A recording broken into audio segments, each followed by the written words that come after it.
As Shido would lay on the ground, the stunned of shock, betrayal, and pain coursing through his body, Cisco had stabbed him in the back, or to be more specific, shocked him in the back.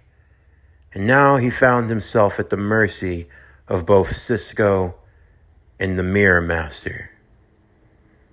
But there was also something else. If he allowed himself to fall now, if he allowed himself to be defeated, what would happen to Kodori, Toka, Origami, Miku, Kaguya, Yuzuru, Yoshino? Everyone was depending on him. What would happen to Ratasker, his friends at school? What would happen to the world? Everything could be lost in this moment if he lied on the ground and did nothing. Yes, the truth was painful. It was hard to accept, but for better or for worse, he was their hero. As Mirror Master stood over him with his gun ready to fire and kill Shido in one fell swoop, in a quick flash, he would jolt himself back up. He would knock Cisco against the wall before targeting Mirror Master, only to be met with a hologram. If I had been even a second slower, you would have gotten me. Who the hell are you? Why are you here? I'm here with my associates, Flash, or Shido. How would you like to be addressed? Or what would you like on your tombstone? Quit playing games with me. Who are you? Well, they call me Mirror Master.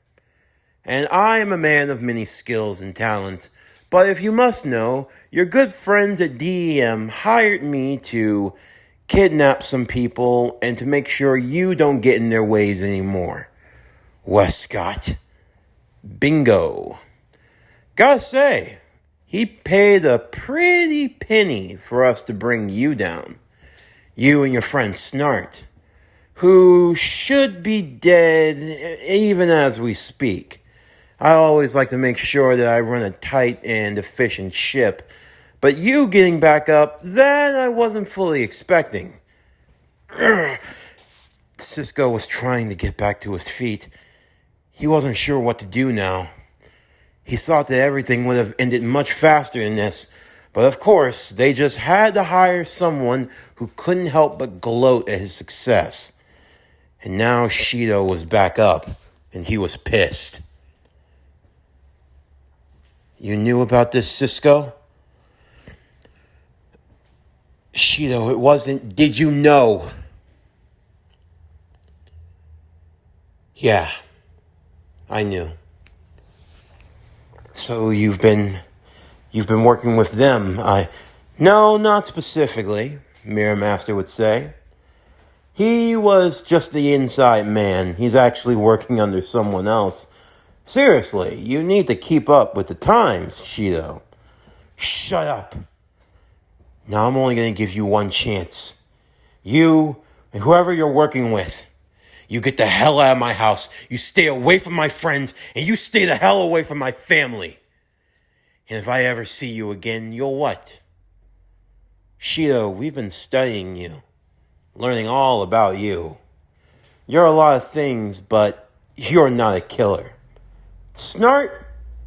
Definitely. Any of those freaks that you hang around with? Possibly, after all, they are walking bombs. But you? No. You're way too kind. After all, you allow people to kick your ass on a daily basis and then just scurry off without a care in the world. So, it's not like you're actually going to do anything. Again, I'm just saving you the trouble of the empty threats. I promise you, they aren't empty. Is that so? Multiple Mirror Masters would all appear in the room. Take your best shot, they all said in unison, as Shido would begin the blitz. Meanwhile, the second Mirror Master. Ava McCulloch, had all the girls cornered in one room. This was going to be the easiest job she had ever done. All she had to do was set the mirror gun to capture, put each one in their respective mirror prisons, and then she could check in to see how her good brother and master were doing. Honestly, jobs couldn't have been any more easier than this, and the girls weren't going to put up much of a fight. At least, that's what she thought. That wasn't until Toka would summon Sandalfall, her mystical sword. Even in her tiny state, she was not someone to be taken lightly. As she would go charging in, Ava would have to use a mirage just to avoid being decapitated. And as the other girls would join in, summoning their own spirit powers, and Origami providing the assist where she could, Ava quickly found herself outmatched by the terrible spirit toddlers, and their powers were far more incredible than they had been given credit. Whoever they were not ordinary. They were demons hiding behind cute smiles, that's what they were. And then finally, there was Evan McCulloch, who had trapped Captain Cold in his own mirror dimension, looking to take him out slowly, painfully. But of course, no amount of planning could ever prepare him for the true insanity that was Leonard Snart. The amount of hate that you have to have in your heart to put up with the amount of pain that Snart had gone through, well, it was beyond that of any mere man. Even as every mirror in the house was being blasted over with ice and destroyed, Snart had a plan of action. He was going to freeze this entire dimension, everything in it. Sure, it wouldn't help him escape, but it also meant that if Evan really wanted him dead, he was going to have to step out before his way would get frozen forever and make a move. Snart knew this as he put on his glasses to read for any sort of thermal scannings. He cautiously made his way through the halls with freeze gun in hand, freezing over every mirror, every wall, every reflective surface, everything. In case you don't realize, you're not going to be able to kill me if you keep hiding around in your precious mirrors. I'm pretty much freezing the door shut. So, if you want to do this man to man, then you better step up and get your ass out here. Otherwise, we're going to be playing the waiting game, and I promise you, you're going to be waiting for a long, long time. And what makes you think I have to wait? Evan said from the safety of his mirrors. You're the one that's trapped in my mirror dimension. All I have to do is journey out to the real world, and you're the one that's stuck here. I don't think so. 'Cause once I freeze over every surface, you'll be trapped here with me. You don't think I haven't been paying attention to you, to your partners, learning how your little tricks work? Your schematics, the mirror gun, all of it. I've been paying very, very close attention because I knew sooner or later Westcott was going to send some of the best that he had to take me out. But unfortunately for him, it was just a waste of company money because it's going to take a lot more than 3 petty criminals with some tech to beat me. Petty criminals? That's what you think we are. And what are you? Some crusading martyr? What? You think anything you do is really going to make a difference? And yada, yada, yada. Yeah. Everyone telling me what I am and what I'm not going to do. Well, I'm telling you it's like this right now. Either you step out of here or we're going to reach stalemate. Stalemate being that you're going to be frozen wherever you are because you and I both know that once every reflective surface in here is frozen, you'll have no way of escaping. You'll be trapped here for eternity, just like me. Unless your friends come to get you. And when they come and get you, that means I can get them. So the choice is yours, my friend. Have a nice day. Snart would continue freezing over the entire dimension, proving truer and truer to his words as Evan realized he was going to have to get out at some point. Even for each mirrored dimension, there was only one doorway that could lead back to the original home, and every surface was being taken out with a quickness. The temperatures were starting to dip inside of the mirrored dimension, and Evan could feel himself starting to cool into rather uncomfortable territory. If he got too brittle, he could break. This was one of the tricks of using this weapon. What was he going to do? He could have taken him out any time, but he was beating him to the punch. And that's when he figured. As Snart went to freeze over the last reflective surface in the area, it was then that Evan would step forth as he shot a laser beam from out of that reflective area, hitting Snart square in the chest, sending him flying a good feet away as he stepped out. All right, you forced my hand. No, you're really not going to like that you did that, 'cause I've been meaning to try this out. He took out a crystal ball from his pocket and threw it into the air as it started hovering, before taking the laser gun and firing at it. You know, crystal is very reflective, and Snart, I know that you're not a man of culture or taste, but I think even you could appreciate a reference like this. You're about to learn why disco went out in the 70s. And, well, I hope you have your dancing shoes on. The crystal ball in question would start to be beamed with the laser beams, shooting off different lasers all around the room, cutting lasers, slicing through the walls of ice and concrete and mirror, as Snart would find himself ducking and dodging for cover, all while Evan just enjoyed the muse, watching Snart run around, knowing that it would be inevitable. He'd run out of space, and unlike the Flash, he wasn't fast enough to try to outrun these beams. But Snart had his own plan. Snart would then use his ice gun to fire off particular beams of ice, using them as a way of reflecting the laser beams back towards its original source, destroying the little floating disco ball of destruction hovering above them.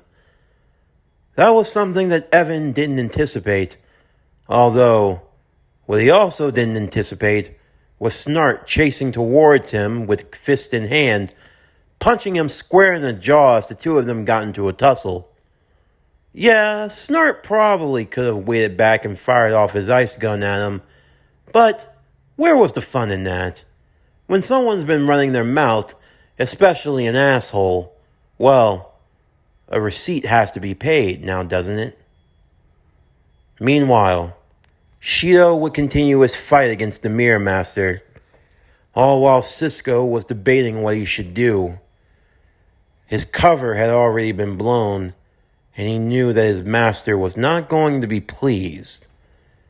Ultimately, he could tell how this fight was going to end. They had the element of surprise on their side, but now they had lost it. Shido would be the one to take the victory. Mirror Master would attempt to slow down Shido with his illusions, but Shido was able to speed blitz past them all. He was far better than the dossier it gave him credit, and before he knew it, he was disarmed and defeated. That now left only Cisco and Shido, as Cisco raised his hands in defense, and Shido slowly stalked towards him.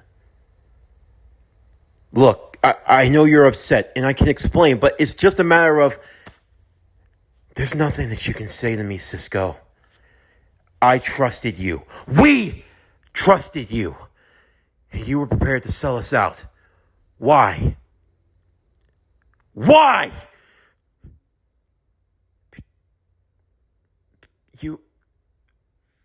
I just wanted...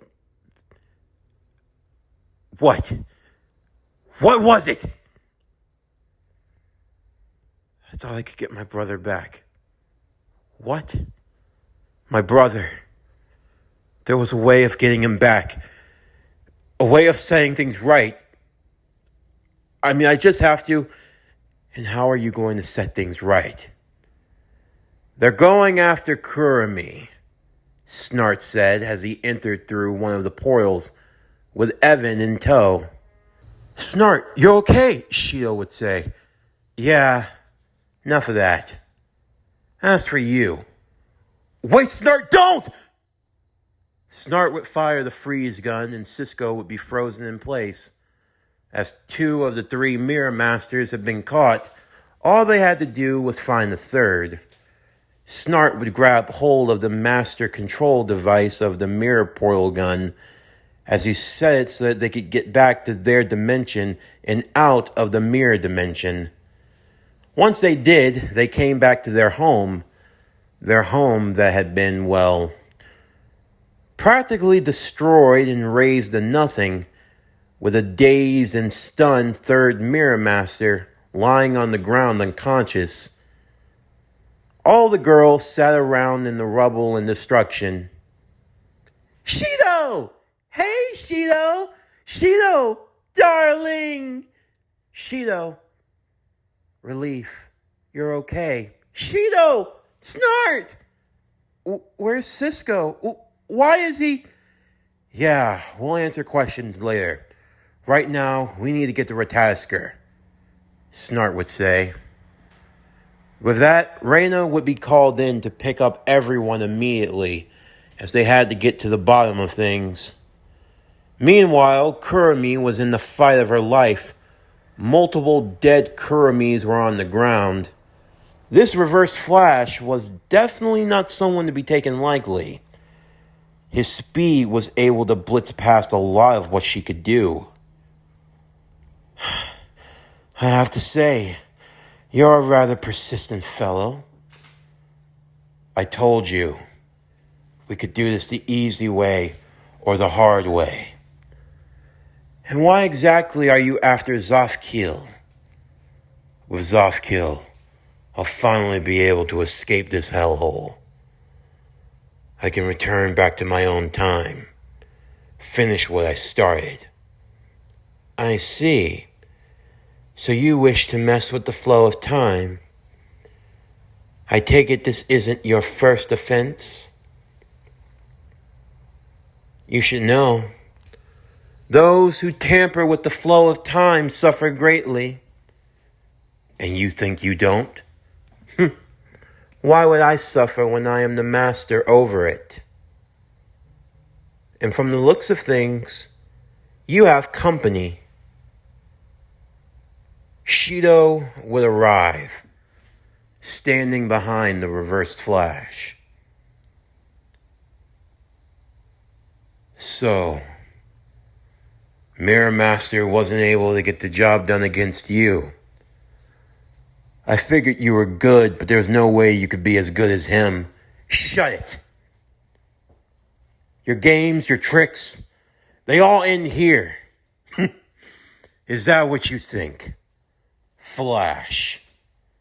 Nothing stops here, except for you. I don't think you've learned from our last encounter.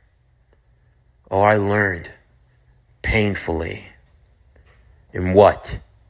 You think you're fast enough to stop me? Let's find out. The Flash and the Reverse Flash would begin their race, zooming all through Tengu City. Kotori at Ratasker would be tracking Shido's movements along with the Reverse Flash.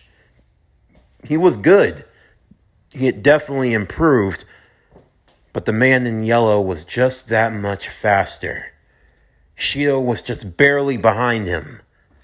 Shido, take a left once you get up 3 blocks. Why? Just take a left. Fine. What is this, Kotori? I know I can just catch him if you're not going to be able to catch him that way. We're just going to have to outsmart him. You ever played Pac-Man before? What? Pac-Man. You have to move across the board. It's not about just going in a linear motion. Right now, he's Pac-Man, you're the red ghost. And You need to trap Pac-Man. Follow my lead. Fine. Shido would then start moving in different directions. Reverse Flash wondered what he could be up to, but soon he figured it out, as Shido would blitz him from the side with a shoulder tackle, knocking him into the ground. Huh? What the?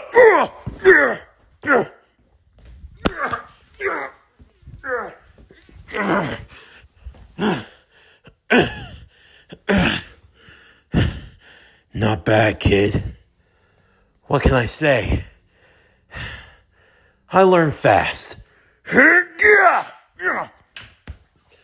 not getting away. Not this time. Who are you? Wouldn't you like to know?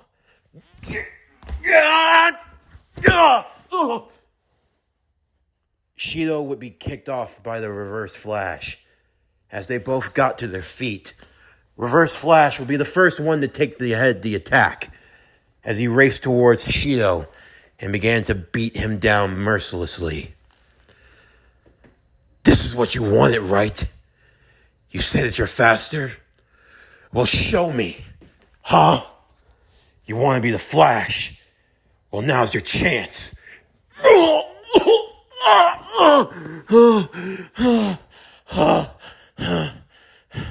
They had one job. Yeah, but unfortunately, Cisco couldn't pull the trigger. What did you just say? We know he's gonna tell everything. It doesn't matter how fast you run. You have nowhere to hide. Let's get one thing straight here. Flash, I don't need to hide from anyone, and I damn sure don't need to hide from you. You think we're on the same level? You couldn't be further from the truth. I am the Alpha and the Omega, the beginning and the end.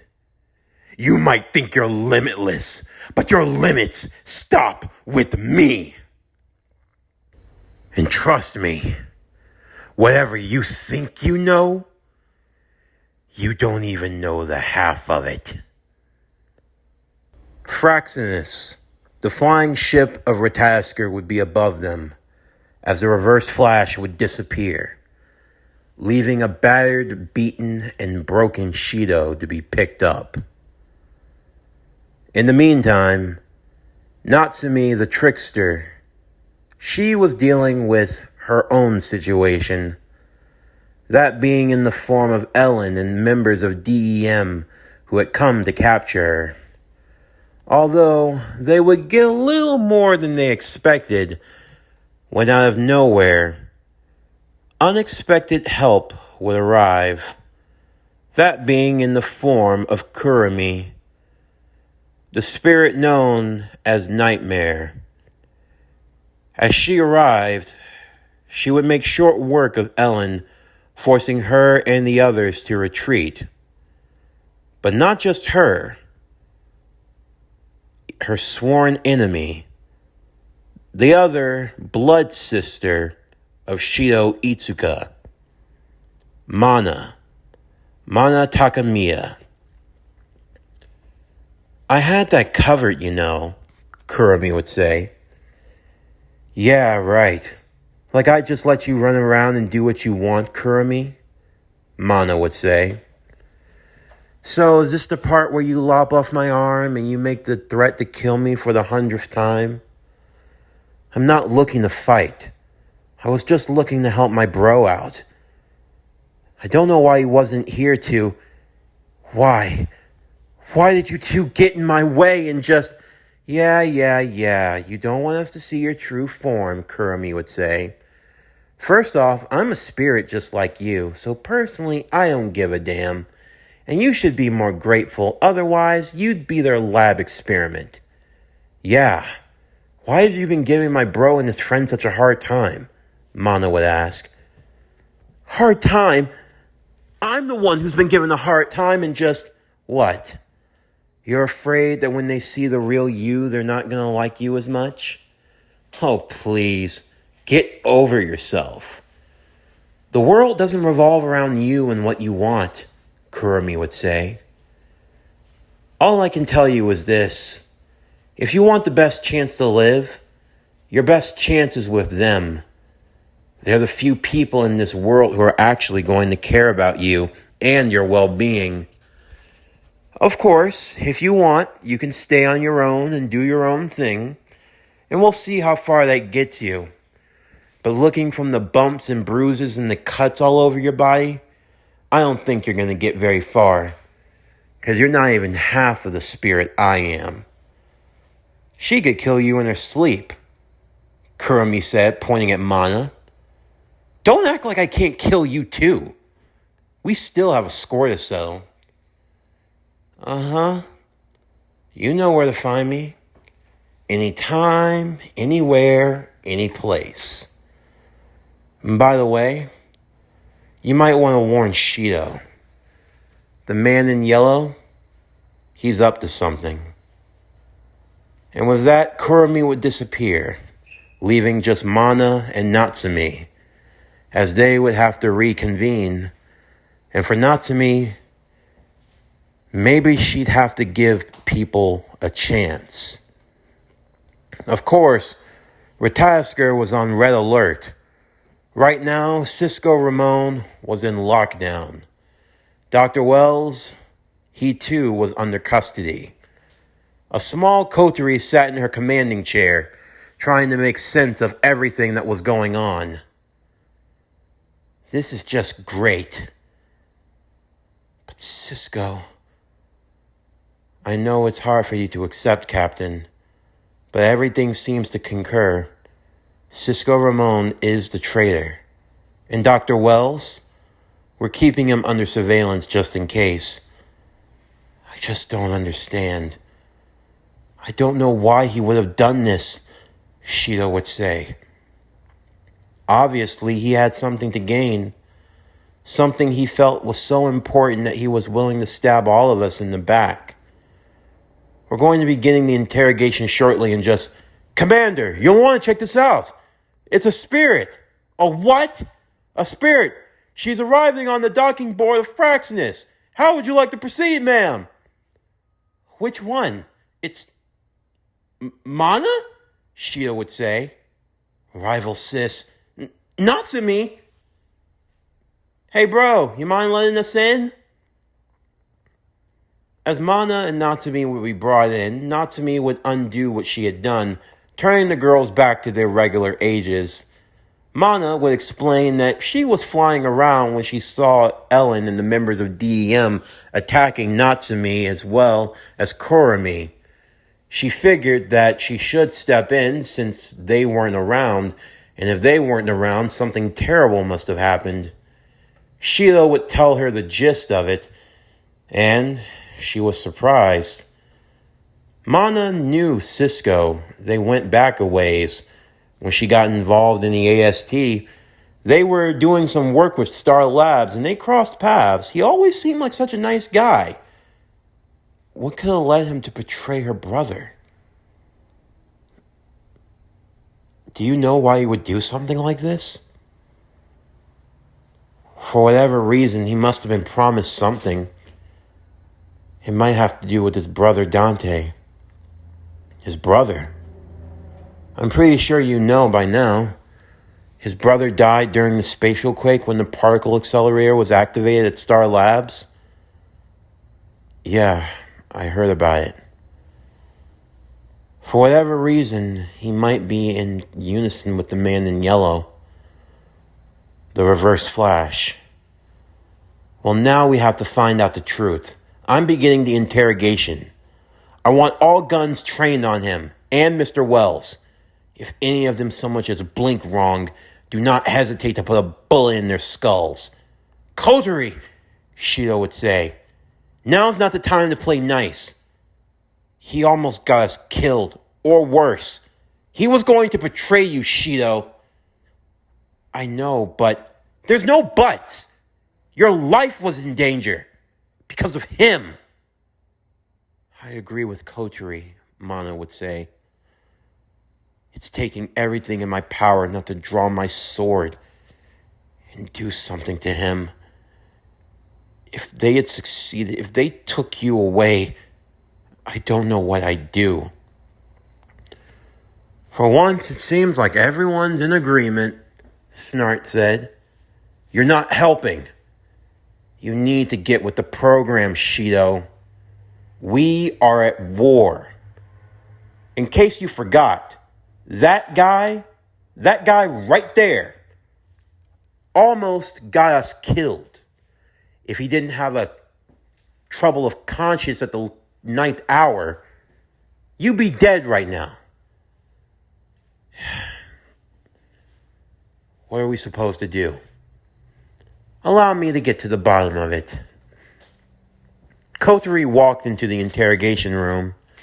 She had 2 lollipops, one for her and an unwrapped one for Cisco. Don't ask about the flavor. Just be grateful I gave it to you. So, Cisco Ramon, assistant to Mr. Harrison Wells of Star Labs.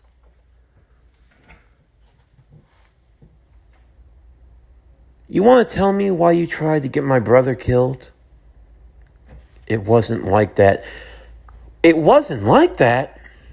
It's not what I'm seeing. You, someone that we trusted, no, someone that I trusted. I let you into my home. I let you near my family, my friends. I thought I could trust you. You helped us out so much. That smile. So sincere. And yet, you violated our home. No, you violated my home. You brought enemies into my home.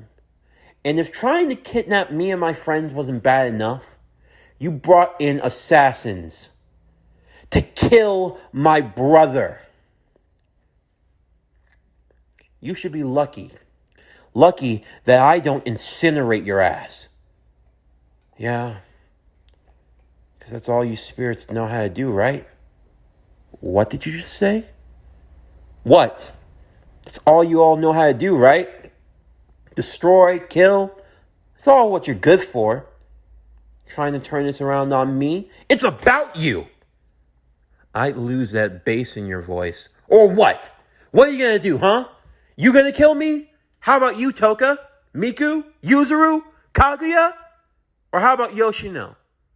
Snart? Any one of you? You want to take a shot at me? Go ahead. But don't act like I'm in the wrong. You're a monster. A murderer. A murdering psychopath. I saw what you did at the park. You almost killed Origami.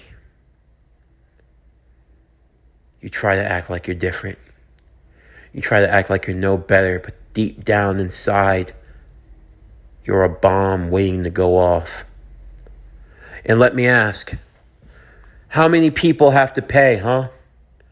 How many people have to suffer and die? All because you want to find another way.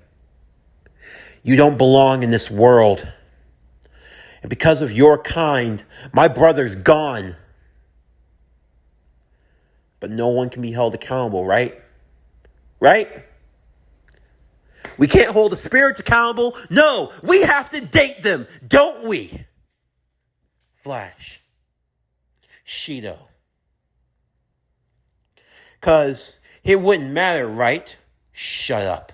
It wouldn't matter if you killed everyone in this damn country, right? I said shut up. What? What you gonna do, huh?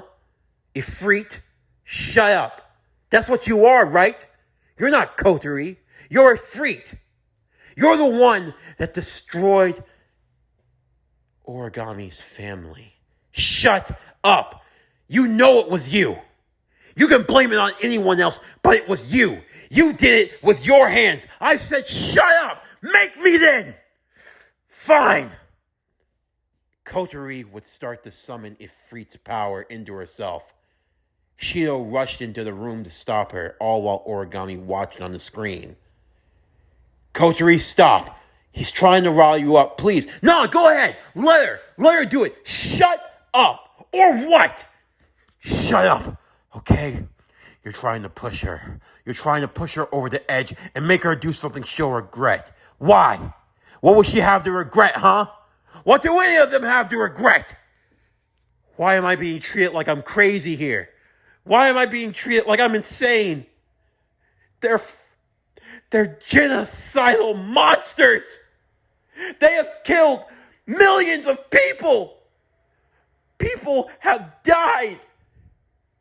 And yet none of you can get that through your thick skulls. So they get to live. But my family can't. My brother can't.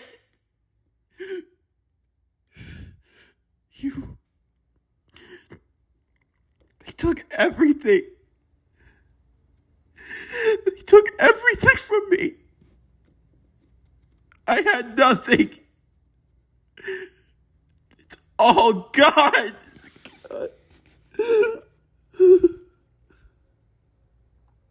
So why? Why?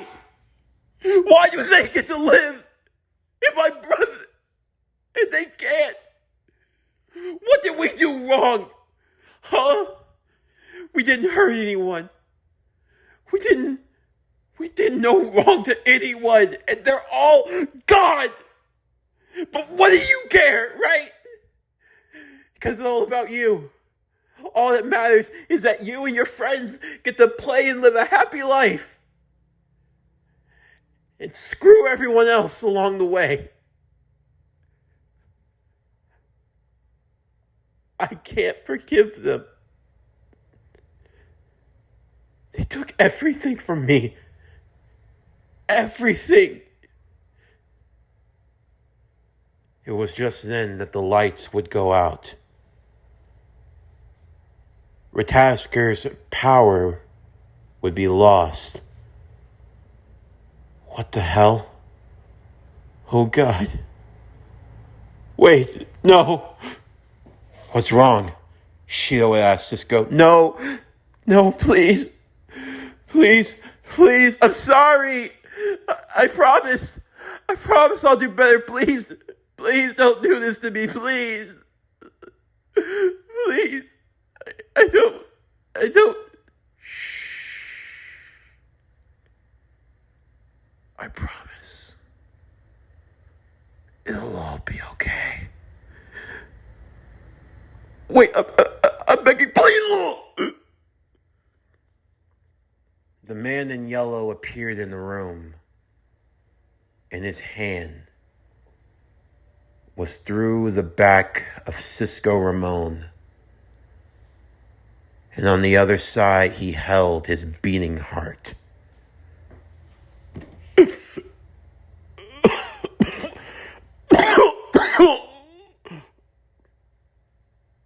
I tried. I know. You did your best, Cisco. But your best, it just wasn't enough. Ugh! Bastard! Ugh! Fraxinus was under attack. In the next cell over, Dr. Wells could hear the commotion. But as he yelled, the man in yellow was now in his cell. You! What did you do? What did you do? Dr. Wells yelled to him. The same thing I'm about to do to you. Go to hell! No. It's time for you to rest, Doctor. By the time power was restored, the man in yellow was gone. The girls were devastated. Toka and the others came swinging in, but it was too late.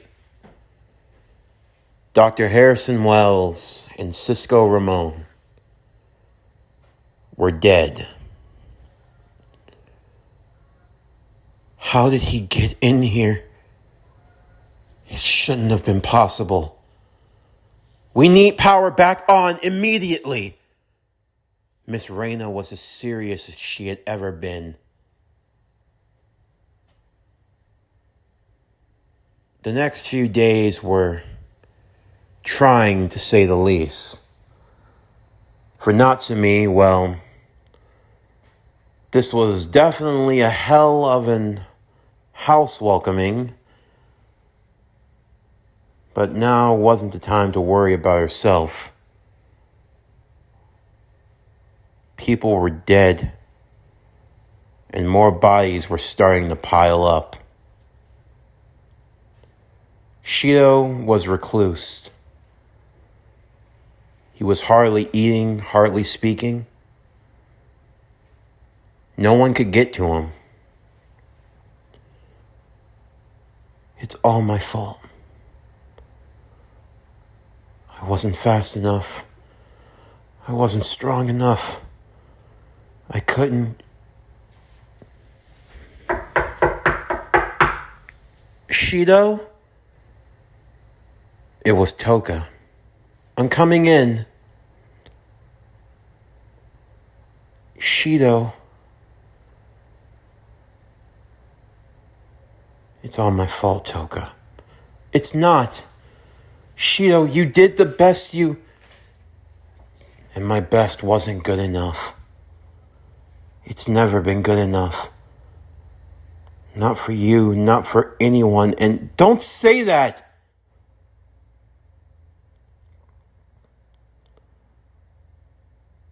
You're the only one. You're the only one that's cared about us. When everyone else would have tried to kill us,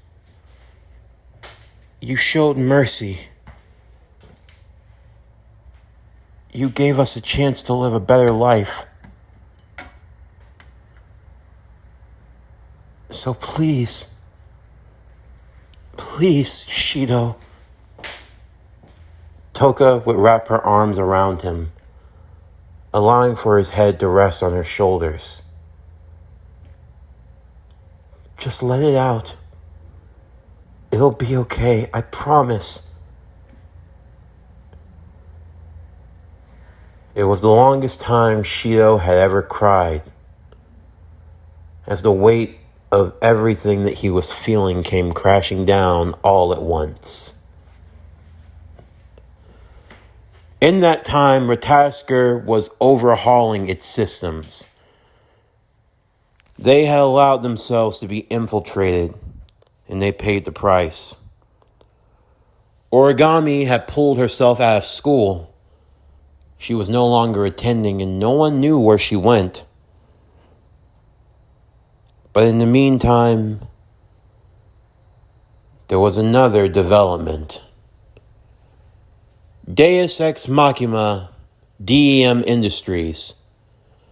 They had a breaking news report that was going to be broadcast to the world. Of course, Ratasker would be watching closely. Even Shido was paying attention to the news. Snart had been vigilant. Whatever they were planning, he knew it couldn't be good. But what was about to happen, none of them could have anticipated this. Isaac Westcott would be standing before the board, before the cameras, as today he would like to announce that there was going to be a merger, that DEM was now going to be absorbing a mighty conglomerate in the scientific fields into their industries.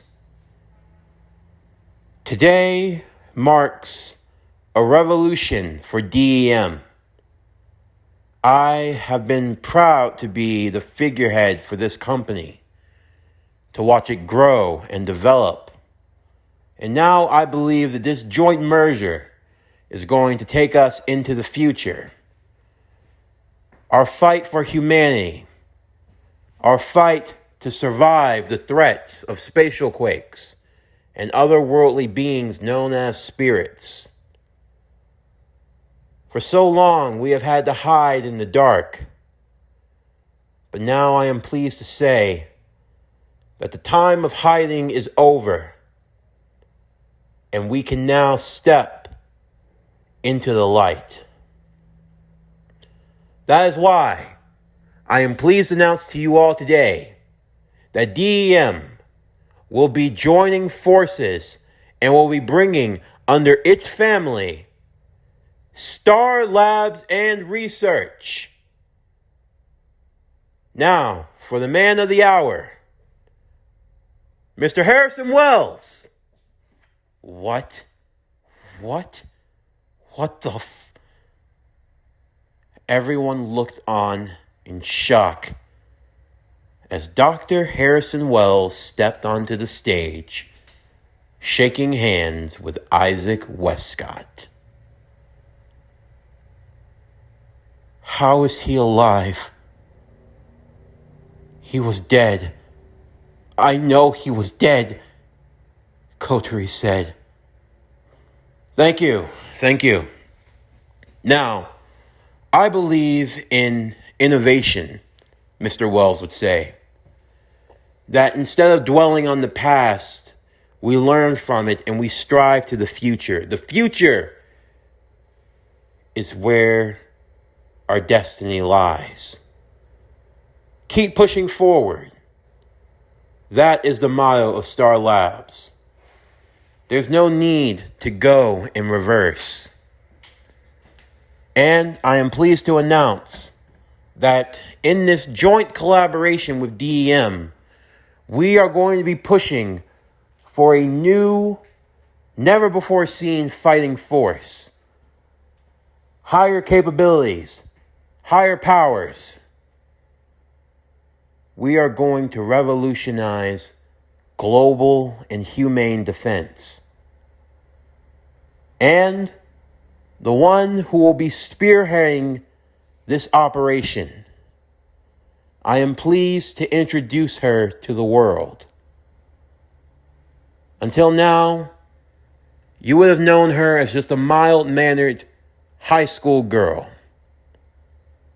But I assure you, looks are more than meets the eye.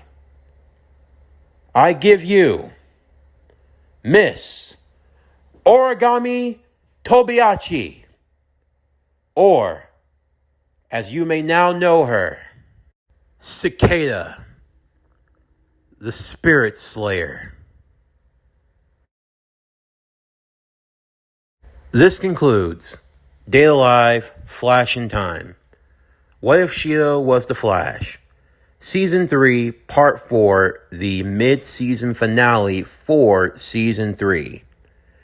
As always, if you enjoyed today's video and everything else that we have to offer, then please don't forget to like, comment, subscribe, share, and hit that bell for post notifications so you can stay up to date on everything that is PowerCore Productions and Podcastings that's to come out now and in the future.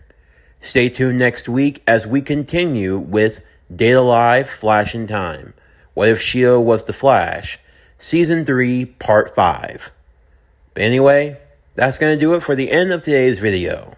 I'm Javon Harrington with PowerCore Productions and Podcastings, signing off, and I'll see you next time.